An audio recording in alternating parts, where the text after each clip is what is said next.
We got a 2023 Toyota Camry key fob here. This is how you open it up if you want to replace your battery. So first thing we're going to do is look at the back side of it, or the bottom side of it.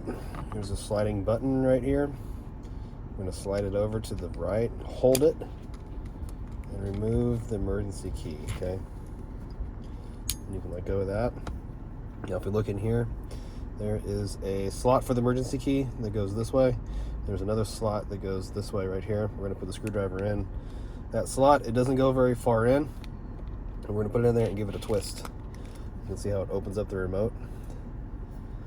Now, when we do this, we want the buttons facing down because all this can fall out. And if you're in the car like me, you don't want it to fall out because you'll never find the buttons again.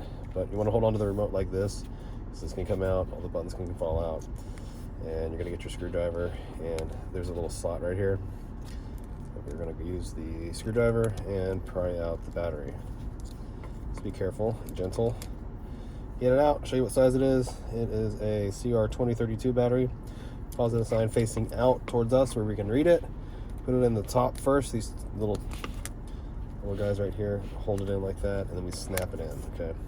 Need a battery, check the description box. I'll have a link, takes you to Amazon, where you can get the battery from Amazon if you want. Then you get the cover, put it on the top part first and work your way back, snap it together. There's the key goes in, you're all done.